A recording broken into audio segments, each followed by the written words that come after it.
Сандуғаштың қасына інісін ертіп келгенін көрген Маржанның қабағы түйіліп, ашулана құрбысымен амандасты.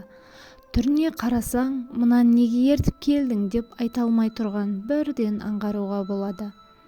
Санду, ініңді неге ертіп жүрсің? Деді. Оның сабақ оқуына көмектесуім керек. Мен болмасам, анам үй шаруасын жасап, бұларға қарауға мұршасы болмайды. Мақсат, сөмкеңді ашып, кітаптарыңды ал, үй тапсырмасын орындаймыз, деді. Сендер отыра беріңдер, мен қазір келемін, деді.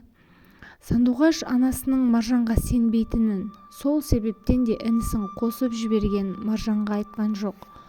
Негізі, мінез сондай тамаша жан. Біреудің ісін, айтқан сөзін екінші адамға жеткізгенді мүлдем қаламайды. Өзгенің өміріне мұрнын тыққысы келмейді. Мінезі сондай көркем жан. Бірақ кіші болғанына қарамастан, Маржанның ісіне наразы болып, ақыл айтып, жөнге салатын кездері де болады. Әпкесі мен інісі екеуі сабақ орындап отырғанда, Маржан душ қабылдап, қысқа белдемше, кіндігі ашық жейде киіп, шашын әрлеп, бетін бояп, айна алдында бір сағат өзімен өзі арпалысты. Санду, болдың ба? Жоқ, әлі біткен жоқпыз. Bir жаққа барасың ба, деді. Дүкенге барып қайтайықшы, үйде нан бітіп қалыпты. Өзің барып қайта берсеңші. Әпке, мен де шаршап кеттім. Осы жазғанымда жетер. Көшедегі балалармен біраз ойнап қайтайыншы, деді анасы. Әне, көрдің бе? Ол әлі кіп-кішкентай бала емес пе? Ал сен оған бір том кітап оқытып отырсың. Баланың балалығын ұрлап тұрғаныңды білесің бе? Бала болып, доп қолап ойнамаса, балалық шақтың несі қызық? Жарайды, бар, ойнай ғой, бірақ үстіңді былғап тастама. Жарайды, әпке. Санду, жүрсеңші, бірге барып қайтайықшы. Жоқ, өзің бара бер. Кеш батқанда қыз баланың көшеде селтеңдеп жүргені жөн емес. Түү, сенде бір. Дәу кемпірлер құстап сөйлегенді қойшы, жүрші енді, деді. Түріңе қарасам, дүкенге емес, кездесуге баратын секілдісің ғой. Қойшы, барсаң бар, бармасаң үндемей отыра берші. Бармаймын, өзің кете бер. Жарайды, өзің білесің, деп екеуі әңгімелесті. Маржан көшеге шығып кетті. Сандуғаш болса інісіне бас көз болып артынан еріп отырды. Күн қызара, ұясына батар шақта інісін көшеден ертіп келіп, жуындырып, ұйқысы келіп, бірақ қарны ашқанынан ұйықтай алмай ыңырсып жылап отырған бала бұл үйден берер ештеңе таппаған соң, нанға кеткеніне бір сағаттан асқан құрбысына ашулана бастады. Ары қарап, бері қарап, ақыры болмаған соң, үйде бар заттан аздап тамақ істеп, ашытқысыз ас содасын қосып, қамыр илеп, бауырсақ пісірді. Інісінің қарны тойып, терең ұйқыға кеткен кезде Маржан үйіне бірақ оралды. Нан ашытып пісіретін уақыт болды емес пе? Соншама жоқ болып кеткенің не?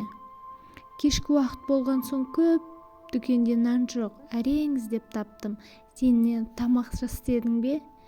Я, Мақсаттың қарны ашып жылап кетті. Картоп қуырдым. Еш қарсылығың жоқ шығар? Жоқ, қалағаныңды жей бер. Қайта дұрыс болды. Менің де қарным аш.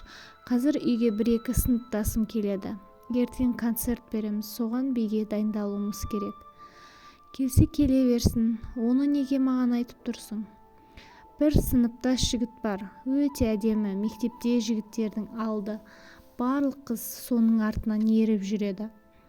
Маржан, тағы бастадың ба? Жігіт, анау-мынау маған қызық емес. Қаламаймын. Ондайды маған айтпашы, деді Сандуғаш. Осылай жүре бересің бе? Естуімше, сенің де соңыңнан түскен жігіт көп көрінеді. Егер жаныңда сені қорғайтын, арқа сүйер жігіттің болса, өзгелер саған көз салмайтын болады. Жігітің болмаса, мына заманда жалғыз жүру өте қорқынышты. Ол жігіттің әкесі өте бай адам, деді. Маған ақша, байлық мүлдем қызық емес. оның бәрі де уақытша дүние, деді сандуғаш.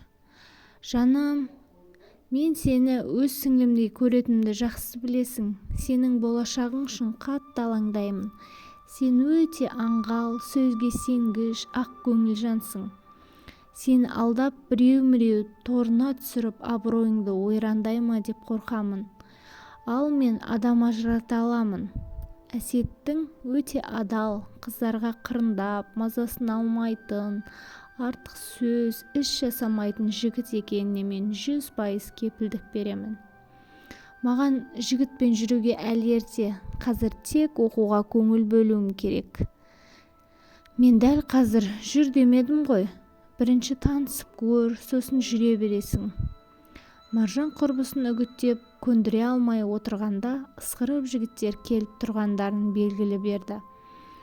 Маржан дереу сыртқа атып шығып, 2 қыз бен 3 жігітті үйіне кіргізді. Алды менен ас бөлмеге кіргізіп, сандуғаштың пісірген тағамдарын өзі дайындағандай мәз-мейрам болып мақтана оларға сұнды. Олар болса дымын қалдырмай жеп алды. Содан кейін қонақ бөлмеге кіріп, музыканы қосып билей бастады. Ас үйді жинап ыдыстарды жуып жүрген сандуғаштың жанына ұзын бойлы, сымбатты жігіт жақындап келді.